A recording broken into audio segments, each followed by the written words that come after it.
आइए देखते हैं विज्ञान के बारे में हम लोग। तो विज्ञान की परिभाषा क्या होती है। देखिए, वी का अर्थ होता है विस्तृत, ज्ञान का अर्थ होता है ज्ञान। किसी विषय के विस्तृत ज्ञान को विज्ञान कहते हैं। विज्ञान को मुख्य रूप से 3 भागों में बांटा गया है। पहला भौतिक विज्ञान, दूसरा रसायन विज्ञान, तीसरा जीव विज्ञान। अब भौतिक विज्ञान की परिभाषा क्या होती है, इसके बारे में थोड़ा जानकारी ले लेते हैं। विज्ञान की वह शाखा जिसके अंतर्गत ऊर्जा, द्रव्यमान, उनके विभिन्न गुणों और रूपांतरण का अध्ययन किया जाता है, भौतिक विज्ञान कहलाता है। भौतिक विज्ञान के जनक कौन है? न्यूटन। दूसरे नंबर बात है रसायन विज्ञान की परिभाषा। विज्ञान की वह शाखा जिसके अंतर्गत पदार्थों के संरचना, संगठन और उनसे होने वाले परिवर्तन का अध्ययन किया जाता है, रसायन विज्ञान कहलाता है। रसायन विज्ञान के जनक कौन है? लेवासिए। तीसरा जीव विज्ञान की परिभाषा काफी आसान है। विज्ञान की वह शाखा जिसके अंतर्गत जीवों के बारे में अध्ययन किया जाता है, जीव विज्ञान कहलाता है। जीव विज्ञान को मुख्य रूप से 2 भागों में बांटा गया है। पहला जंतु विज्ञान, दूसरा वनस्पति विज्ञान। विज्ञान की वह शाखा जिसके अंतर्गत जंतुओं के बारे में अध्ययन किया जाता है उसे बोलेंगे जंतु विज्ञान। पेड़ पौधों के बारे में अध्ययन किया जाएगा उसे बोलेंगे वनस्पति विज्ञान। मेन बात क्या होती है इसमें, जंतु विज्ञान के जनक कौन है? अरस्तु। वनस्पति विज्ञान के जनक कौन है? थियोफ्रेस्टस। एक बात और आपसे पूछते हैं कि जीव विज्ञान के जनक कौन है? इनका भी नाम हो जाएगा अरस्तु। जीव विज्ञान के जनक अरस्तु और जंतु विज्ञान के जनक कौन है? अरस्तु। वनस्पति विज्ञान का पूछेगा तो थियोफ्रेस्टस। चलिए इसके बाद अगले टाइप को देखते हैं। चलिए इनके बारे में एक एक करके हम लोग डेफिनेशन देख लेते हैं। बाकी डिटेल में जो वीडियो होगी बाद में मिलेगी, है ना। एक एक करके सारे के बारे में डिस्कशन करते हैं। देखिए, द्रव्य किसे कहते हैं? द्रव्य वे पदार्थ होते हैं जो स्थान घेरते हैं, जिनमें कुछ भार होता है। इनका प्रत्यक्ष या अप्रत्यक्ष अध्ययन अपने ज्ञान इंद्रियों द्वारा कर सकते हैं। द्रव्य को मुख्य रूप से 2 भागों में बांटा गया है। पहला भौतिकीय अवस्था के आधार पे, दूसरा रासायनिक अवस्था के आधार पे। भौतिकीय अवस्था के आधार पे द्रव्य को मुख्य रूप से 3 भागों में बांटा गया है। इस तरीके से 5 भागों में बांटा गया है। प्रश्न पूछे, पदार्थ की 5वीं अवस्था का नाम क्या है? बोस-आइंस्टीन। और चौथी अवस्था का नाम क्या है? प्लाज्मा। और ठोस, द्रव, गैस मेन होते हैं तीनों के तीनों। चलिए आगे देखते हैं। ठोस किसे कहते हैं, द्रव किसे कहते हैं, गैस किसे कहते हैं। ठोस वे पदार्थ होते हैं जिनके आयतन एवं आकार दोनों निश्चित होते हैं। ठोस के अणुओं के बीच अंतराल कम होता है। इनके अणु गति करने में असमर्थ होते हैं। इनके अणु प्रबल अंतराणिक बलों के द्वारा बंधे रहते हैं। ठीक है, जैसे एग्जाम्पल से लकड़ी, लोहा, ईटा, पत्थर, ये सभी क्या होते हैं? ठोस होते हैं। दूसरा बात करते हैं द्रव के बारे में। ठीक है, द्रव वे पदार्थ होते हैं जिनके आयतन निश्चित होते हैं लेकिन आकार अनिश्चित होते हैं। द्रव जिस बर्तन में रखे जाते हैं उसकी आकृति को ग्रहण कर लेते हैं। आगे और देखते हैं, द्रव की सबसे बड़ी विशेषता क्या है? द्रव में बहने का गुण पाया जाता है। और देखिए आगे, और जैसे एग्जाम्पल से पानी, डीजल, पेट्रोल, इनसे बहने का गुण पाया जाता है। सभी क्या है? द्रव हैं। तीसरा नंबर बात करते हैं गैस के बारे में। तो गैस वे पदार्थ होते हैं जिनके आयतन एवं आकार दोनों अनिश्चित होते हैं। गैस के अणुओं के बीच अंतराल सबसे अधिक होता है। ये बहुत तेजी से गति करते हैं। और एक प्रश्न बनता है, किस अवस्था में द्रव्य का प्रसार अनंत तक किया जा सकता है? गैसीय अवस्था में द्रव्य का प्रसार अनंत तक किया जा सकता है। प्लाज्मा किसे कहते हैं? ठोस और द्रव का मिश्रित रूप क्या कहलाता है? प्लाज्मा कहलाता है। ना तो वो ठोस होता है, ना ही द्रव होता है। जैसे मान लीजिए कि ज्वालामुखी से निकलता हुआ लावा किसका एग्जाम्पल है? प्लाज्मा का एग्जाम्पल है। जैसे मान लीजिए कि चीनी का सिरा किसका एग्जाम्पल है? प्लाज्मा का एग्जाम्पल हो जाएगा। बोस-आइंस्टीन कंडेंसेट के बारे में खोज जारी है। अब इसका कोई परिभाषा फिक्स नहीं है।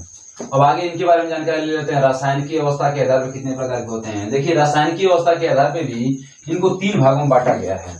पहला होते हैं तत्व, दूसरा यौगिक, तीसरा मिश्रण।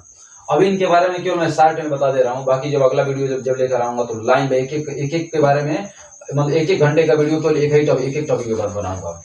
मस्त लगेगा एकदम। चलिए देखिए पहले इसको, तत्व किसे कहते हैं? तत्व वे पदार्थ होते हैं जिन्हें भौतिक एवं रासायनिक विधियों द्वारा सरल अवयवों में विभाजित नहीं किया जा सकता है। या फिर ऐसे कह सकते हैं कि एक ही प्रकार के परमाणुओं के मिलने से किसका निर्माण होता है? तत्वों का निर्माण होता है। तत्वों के कितने प्रकार होते हैं?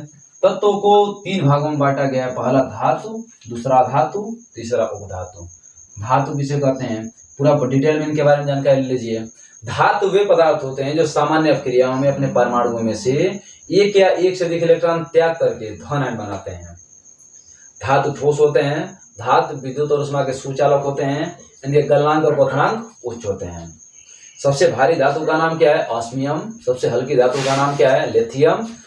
आगे सबसे मजबूत धातु का नाम क्या है? टंगस्टन।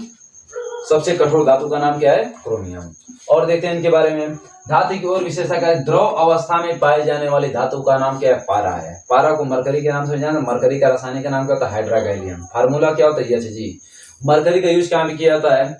शरीर के तापमान को मापने वाला यंत्र है, उसका नाम है थर्मामीटर। थर्मामीटर में यूज किसका किया जाता है? पारा का प्रयोग किया जाता है। एक क्वेश्चन है मतलब निम्न तापमान को मापने के लिए किसका प्रयोग किया जाता है? थर्मामीटर का। उच्च तापमान को मापने के लिए किसका प्रयोग किया जाता है? पाइरोमीटर का। ठीक है ना। चलिए आगे बढ़ते हैं। धातु के बारे में हुआ। अधातु के बारे में कुछ जानकारी लेते हैं। एक तो अधातु वे पदार्थ होते हैं जो सामान्य अभिक्रियाओं में अपने परमाणुओं में दूसरे परमाणुओं से एक या एक से अधिक इलेक्ट्रॉन लेकर के रेडियन बनाते हैं। अधातु में भंगुरता का गुण पाया जाता है। अधातु इलेक्ट्रॉन ग्राही होते हैं। जैसे मान लीजिए क्लोरीन, जैसे मान लीजिए ऑक्सीजन, जैसे नाइट्रोजन, ये सभी क्या है? अधातु। इलेक्ट्रॉन को लेते हैं और इनके ऊपर रेड चार्ज होता है, माइनस चार्ज रहता है। तीसरे नंबर पे बात करते हैं हम लोग उपधातु के बारे में। वे पदार्थ धातु और धातु दोनों का गुण पाया जाता है, उसे उपधातु कहते हैं। मतलब धातु के जैसा व्यवहार करे, कभी कभी अधातु के जैसा व्यवहार करे, दोनों गुण अपने अंदर रखते हैं, उन्हें क्या कहते हैं? उपधातु कहते हैं। अब नेक्स्ट टॉपिक के बारे में जानकारी लेते हैं। जैसे यौगिक किसे कहते हैं? देखिए एक ही प्रकार के परमाणुओं के मिलने से किसका निर्माण होता है? तत्वों का निर्माण होता है। दो या दो से अधिक तत्व जब एक निश्चित अनुपात में मिलते हैं तब किसका निर्माण होता है? यौगिक का निर्माण होता है। जैसे जल, हाइड्रोजन और ऑक्सीजन जब अकेले अकेले हैं तो क्या है? ये तत्व हैं। जब हाइड्रोजन और ऑक्सीजन मिलकर के संघनन की क्रिया के द्वारा जल का निर्माण करें तो जल क्या है? यौगिक है। यौगिक कितने प्रकार के होते हैं? दो प्रकार के होते हैं। पहला कार्बनिक यौगिक, दूसरा अकार्बनिक यौगिक। कार्बनिक यौगिक किसे कहते हैं? मतलब ऐसे यौगिक जो कार्बन के मिलने से बने रहते हैं, जिनमें कार्बन उपस्थित होता है, उसे बोलते हैं कार्बनिक यौगिक। अकार्बनिक यौगिकों के अलावा अन्य सभी यौगिक क्या कहलाते हैं? अकार्बनिक यौगिक। जैसे एग्जांपल देखिए, जैसे CO2 में क्या है? C है, तो C का है कार्बन है, तो CO2 क्या है? कार्बनिक यौगिक है।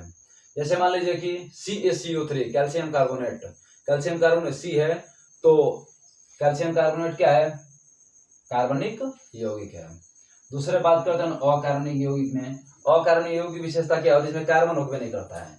जैसे H2O में कार्बन नहीं है तो H2O क्या है? अकार्बनिक यौगिक है। जैसे मान लीजिए और HCl में कार्बन नहीं है तो HCl क्या है? अकार्बनिक यौगिक है। मतलब जिसमें कार्बन मिलेगा कार्बनिक यौगिक, कार्बन नहीं मिलेगा अकार्बनिक यौगिक। चलिए और इनके बारे में जानकारी लेते हैं। थोड़ा मिश्रण के बारे में कुछ जानकारी ले लें। देखिए मिश्रण किसे कहते हैं? दो या दो से अधिक तत्व मिलकर किसका निर्माण करते हैं? मिश्रण का निर्माण करते हैं। मेन अंतर क्या होता है? जब दो या दो से अधिक तत्व निश्चित अनुपात में मिलेंगे तो यौगिक बनेगा, और किसी भी अनुपात में मिलेंगे तो मिश्रण बनेगा। यौगिक का एक फार्मूला होता है, मिश्रण का कोई फार्मूला नहीं होता है। चीनी के शरबत का कोई फार्मूला नहीं होता है। चीनी की शरबत क्या है? मिश्रण है। मिश्रण की एक और परिभाषा क्या होती है? दो या दो से अधिक पदार्थों के मिलने से किसका निर्माण होता है? मिश्रण का निर्माण होता है। मिश्रण दो प्रकार के होते हैं, समांगी मिश्रण और विषमांगी मिश्रण। समांगी मिश्रण किसे कहते हैं? जब दो या दो से अधिक पदार्थ मिल जाएंगे तो समांगी मिश्रण, नहीं मिलेंगे तो विषमांगी मिश्रण। जैसे पत्थर और पानी का मिश्रण कौन सा मिश्रण? विषमांगी मिश्रण है। लेकिन उसी जगह पे चीनी और पानी का मिश्रण कैसा मिश्रण है? समांगी मिश्रण है। नमक और पानी का मिश्रण समांगी मिश्रण है। दूध और पानी का मिश्रण समांगी मिश्रण है। ऐसे और लकड़ी और पानी का मिश्रण विषमांगी मिश्रण है। पेट्रोल और पानी का मिश्रण विषमांगी मिश्रण है। समांगी मिश्रण में दो या दो से अधिक पदार्थ मिल जाते हैं, विषमांगी मिश्रण में दो या दो से अधिक पदार्थ नहीं मिलते हैं। एक इंपॉर्टेंट क्वेश्चन यहाँ बन जाता है, कोल्ड ड्रिंक की बोतल समांगी मिश्रण है, विषमांगी मिश्रण है? तो देखिए कोल्ड ड्रिंक की बोतल के दोनों गुण पाया जाता है, समांगी और विषमांगी दोनों। देखिए कोल्ड ड्रिंक की बोतल जब स्थिर रखी हुई है तो समांगी मिश्रण, जब उसको गति अवस्था में थोड़ा सा हिला देंगे तो बुलबुलों के रूप में बाहर निकलने लगती है। जब बुलबुलों के रूप में बाहर निकलते तब क्या हो जाता है? विषमांगी मिश्रण। मतलब कोल्ड ड्रिंक के बोतल के अंदर समांगी और विषमांगी दोनों गुण पाया जाता है। ठीक है, ये तो हमारा केवल शॉर्ट थोड़ा सा हुआ, बाकी इनके बारे में पूरा डिटेल में जानकारी लिया जाएगा। ये पहला वीडियो है, धीरे धीरे करके सारा वीडियो आएगा और एक एक करके हर टॉपिक के बारे में मान लीजिए कि ठोस के आधार पर ठोस से जितना प्रश्न बन सकता सारा प्रश्न के बारे में डिस्कशन किया जाएगा। द्रव से जितना प्रश्न बन सकता है सारे के बारे में डिस्कशन किया जाएगा। गैस से जितना प्रश्न, प्लाज्मा से जितना प्रश्न, बोस-आइंस्टीन कंडेंसेशन से जितना प्रश्न, सारे जितने टॉपिक हैं हर टॉपिक के बारे में पूरा विधिवत डिस्कशन किया जाएगा। शुरुआत में थोड़ा सा गड़बड़ होगा, है ना, बाद में धीरे धीरे सुधार हो जाएगा, है ना। पहला वीडियो है ये, ठीक है। चलिए देखते हैं, अब मिलते हैं नेक्स्ट वीडियो में।